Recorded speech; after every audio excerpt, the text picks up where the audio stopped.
ഇംഗ്ലീഷിലെ parts of സ്പീച്ചിലെ മറ്റൊരു പ്രധാനപ്പെട്ട ഘടകമാണ് ഈ പറഞ്ഞിരിക്കുന്ന പ്രിപ്പോസിഷൻ. പ്രിപ്പോസിഷനാണ്.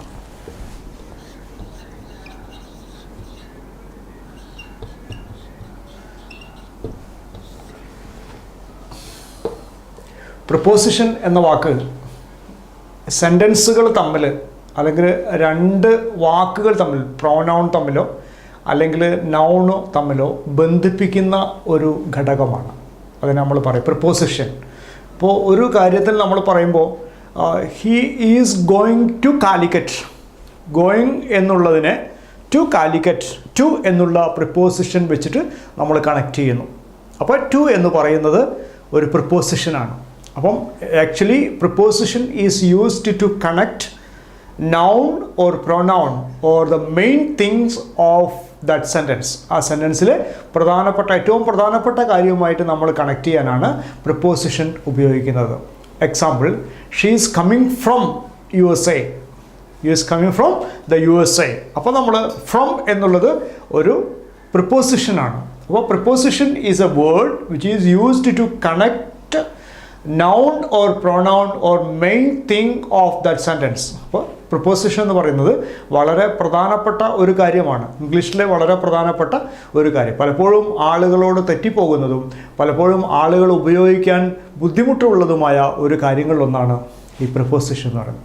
ആക്ച്വലി ഒരാളിങ്ങനെ ഇരിക്കുകയാണോ, he is sitting on the chair ആണോ, he is sitting in the chair ആണോ, പലപ്പോഴും നമ്മളിങ്ങനെ ഉപയോഗിക്കുന്ന, പലപ്പോഴും കൺഫ്യൂഷനാക്കുന്ന, ആകെ ഒരു ആശയക്കുഴപ്പത്തിലാക്കുന്ന ഒരു കാര്യമാണ് ഈ പറഞ്ഞിരിക്കുന്ന പ്രിപ്പോസിഷൻ. അപ്പോൾ പ്രിപ്പോസിഷനിലേക്ക് നമുക്ക് നീങ്ങാം. എക്സാമ്പിൾ, പ്രിപ്പോസിഷൻ ഒരു എക്സാമ്പിളാണ് for. For, yes. On,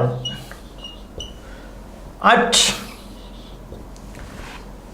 in, to, from, within, without, among, behind. ഇതൊക്കെ പ്രിപ്പോസിഷനാണ്. എണ്ണിയാൽ ഒടുങ്ങാത്ത പ്രിപ്പോസിഷൻ നമുക്കുണ്ട്.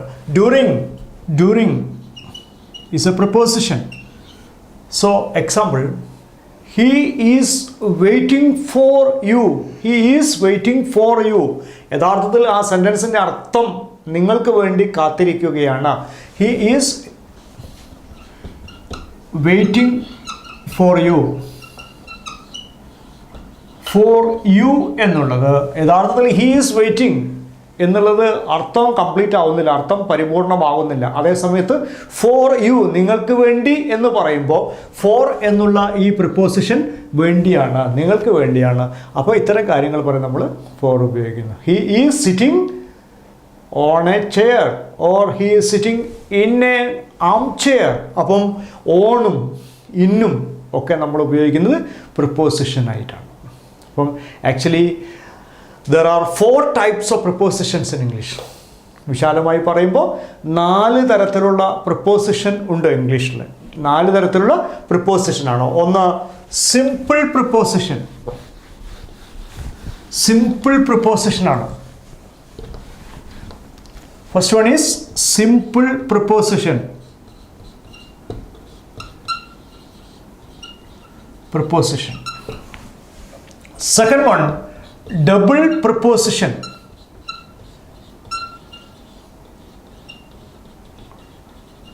Third one, compound or phrasal compound preposition.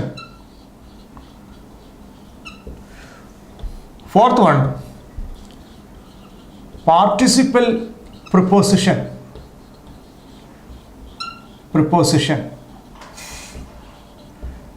Okay, 4 തരത്തിലുള്ള പ്രിപ്പോസിഷനാണുള്ളത്. ഒന്ന് ഉദാഹരണമായിട്ട് simple preposition and double preposition. Third one is compound preposition, participle preposition നാലാമത്തത്. അപ്പോൾ എന്താണ് സിമ്പിൾ പ്രിപ്പോസിഷൻ എന്ന് നോക്കാം. വളരെ സിമ്പിളാണ് സിമ്പിൾ പ്രിപ്പോസിഷൻ.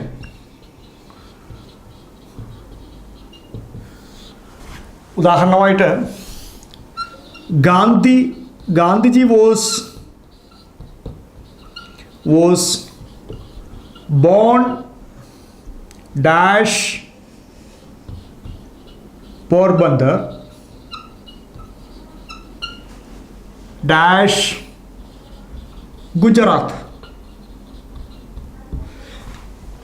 സോ ഇവിടെ പ്രിപ്പോസിഷൻ കൊണ്ട് നമുക്ക് ഇതിനെ കൂട്ടിച്ചേർക്കേണ്ടതാണ്. Gandhiji was born dash Porbandar dash Gujarat. സ്വാഭാവികമായിട്ടും ഏത് പ്രിപ്പോസിഷനാണ് ഇവിടെ ചേരുക? ഉദാഹരണം, Gandhiji was born at Porbandar in Gujarat.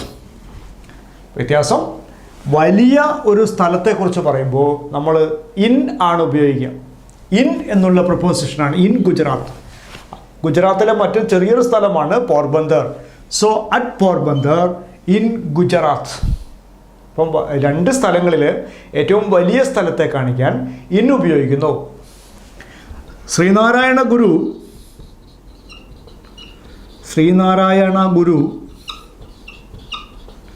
was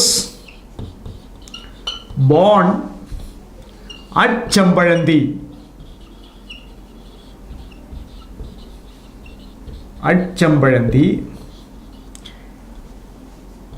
in Thiruvananthapuram. At Chambaranti in Thiruvananthapuram. ഇവിടെ വലിയ സ്ഥലം തിരുവനന്തപുരവും ചെറിയ സ്ഥലം ചെമ്പഴന്തിയുമാണ്. At Chempazhanthi in Thiruvananthapuram. ഇത് സിമ്പിൾ പ്രിപ്പോസിഷനാണ് നമ്മൾ കാണിക്കുന്നത്. ഇനി സിമ്പിൾ പ്രിപ്പോസിഷൻ്റെ മറ്റൊരു ഉപയോഗം,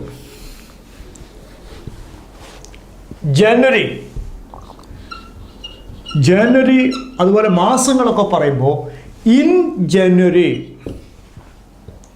വർഷങ്ങൾ പറയുമ്പോൾ ഇൻ 1998, ഇൻ 2017. ഇവിടെ ഇന്നാണ് ഉപയോഗിക്കുന്നത്.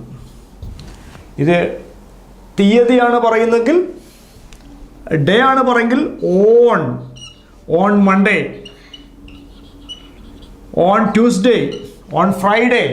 ഇനി ഡേറ്റ് ആണ് പറയുന്നതെങ്കിൽ on 2nd October, on 2nd October. അപ്പോൾ ഡേറ്റ് പറയുമ്പോൾ ഓണും, വർഷങ്ങൾ പറയുമ്പോൾ, മാസങ്ങൾ പറയുമ്പോൾ ഇന്നും ഉപയോഗിക്കുന്നു. ഡേറ്റ് പറയുമ്പോൾ on 2nd October, on Monday. Day പറയുമ്പോഴും നമ്മൾ ഓൺ ഫ്രൈഡേ. ഇതൊക്കെ നമ്മൾ ഉപയോഗിക്കുന്നു. ഇൻ 1998, ഇൻ ജനുവരി.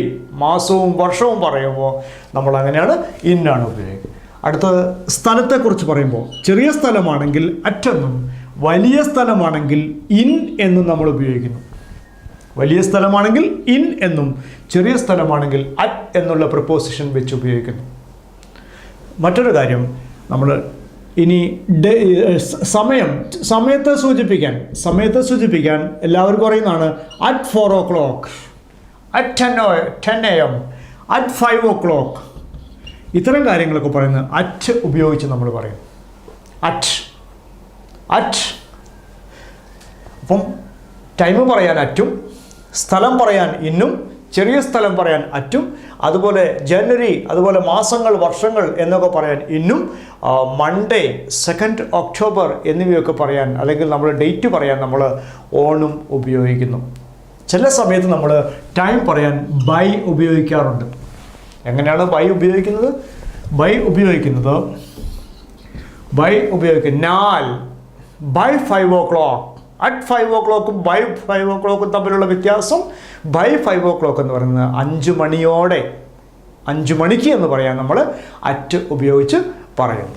ഇത്തരം കാര്യങ്ങളാണ് നമ്മൾ ഈ സിമ്പിൾ പ്രിപ്പോസിഷനിൽ നമ്മൾ പഠിക്കുന്നത്. സിമ്പിൾ പ്രിപ്പോസിഷൻ എന്ന് പറയുന്നത് at, by, for, of, over, under, up to. ഇത്തരം കാര്യങ്ങളൊക്കെ പറയാൻ നമ്മൾ ഉപയോഗിക്കുന്നു. From, until. ഇത്തരം കാര്യങ്ങൾ നമ്മൾ പറയാൻ സിമ്പിൾ പ്രിപ്പോസിഷൻ ഉപയോഗിക്കുന്നു. Simple preposition means only to connect two things in a sentence. സെൻറ്റൻസിൽ രണ്ട് കാര്യങ്ങൾ കണക്ട് ചെയ്യാൻ വേണ്ടി most probably we are using before the noun or pronoun. അതിന് നമ്മൾ പറയുന്ന പേരാണ് സിമ്പിൾ പ്രിപ്പോസിഷൻ. ഇനി രണ്ടാമത്തെ വിഭാഗം ഡബിൾ പ്രിപ്പോസിഷൻ. എന്താണ് ഡബിൾ പ്രിപ്പോസിഷൻ എന്ന് പറഞ്ഞാൽ?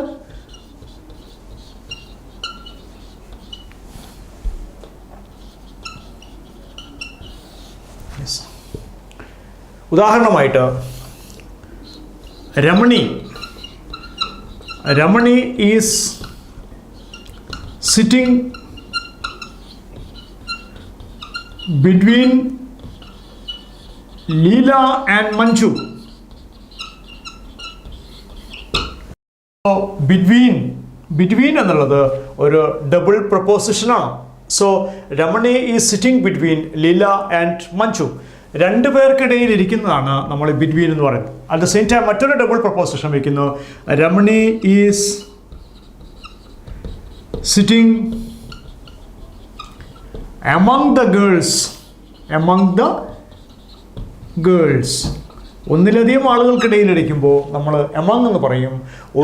രണ്ട് പേർക്കിടയിൽ ഇരിക്കുമ്പോൾ നമ്മൾ ബിറ്റ്വീൻ ഉപയോഗിക്കുകയും ചെയ്യുന്നു. ഇത്തരം കാര്യങ്ങളാണ് നമ്മൾ ഡബിൾ പ്രിപ്പോസിഷൻ എന്നുള്ള രീതിയിൽ നമ്മൾ പഠിക്കുക. അപ്പോൾ among, between, അതുപോലെ toward, then behind, into, unto എന്നിവയൊക്കെ തന്നെ ഡബിൾ പ്രിപ്പോസിഷനാണ്. അപ്പോൾ simple preposition, double preposition. Third one is compound preposition. Compound പ്രിപ്പോസിഷനാണ് രണ്ടാമത്തത്. മൂന്നാമത്തെ പ്രിപ്പോസിഷനാണ്, മൂന്നാമത്തെ വിഭാഗം പ്രിപ്പോസിഷനാണ് കോമ്പൗണ്ട് പ്രിപ്പോസിഷൻ. കോമ്പൗണ്ട്, മറ്റൊരു പേര് phrasal preposition or complex preposition. ഇത് മൂന്നും ഒന്ന് തന്നെയാണ്. Compound, phrasal or complex prepositions.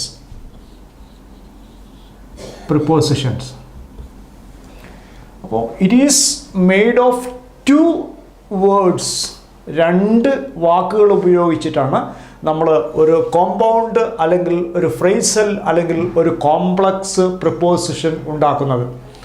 ഉദാഹരണമായിട്ട്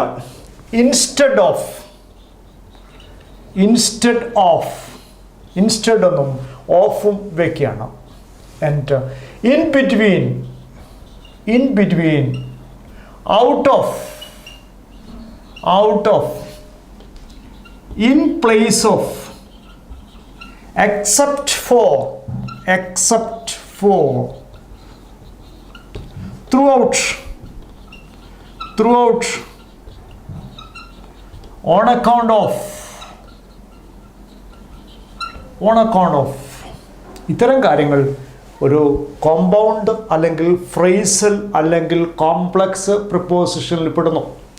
instead of, in between, out of, in place of, except for, on behalf of, throughout, on account of.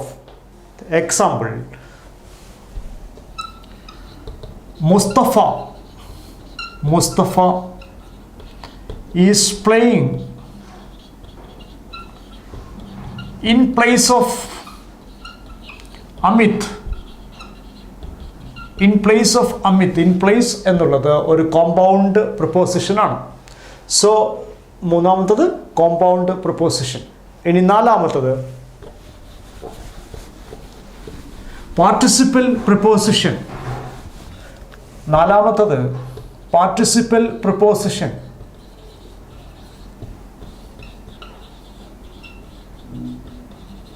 എന്താണ് participle preposition? Present tense or past participle can be used as preposition. Present tense or past participle can be used as a preposition. Present tense or അല്ലെങ്കിൽ past participle form of the verb നമ്മൾ preposition-ആയിട്ട് ഉപയോഗിക്കുന്നതാണ് നമ്മൾ ഈ participle preposition എന്ന് പറയുന്നത്. Example: regarding എന്ന വാക്കിൻ്റെ അർത്ഥം എബൌട്ട് എന്ന് തന്നെയാണ്. ഏകദേശം എബൌട്ടിൻ്റെ അർത്ഥം തന്നെയാണ് റിഗാർഡിങ്ങിന് വരുന്നത്. What does he know about the proposal എന്ന് പറയുന്നത്. What does he know regarding the new proposal. New പ്രിപ്പോസലിനെ കുറിച്ച് അയാൾക്ക് എന്തറിയാം എന്നുള്ള. അപ്പം റിഗാർഡിങ് എന്നുള്ളത് ഒരു പാർട്ടിസിപ്പൽ പ്രിപ്പോസിഷനാണ്. റിഗാർഡിങ് എന്നുള്ളത് ഒരു പാർട്ടിസിപ്പൽ പ്രിപ്പോസിഷനാണ്. അപ്പം മറ്റൊരു ഉദാഹരണം, കൺസിഡറിങ്. കൺസിഡറിങ് ഇതും ഒരു പാർട്ടിസിപ്പൽ പ്രിപ്പോസിഷനാണ്. കൺസിഡറിങ് എന്ന വാക്ക്, considering the quality the price is not high. Considering the quality the price is not high.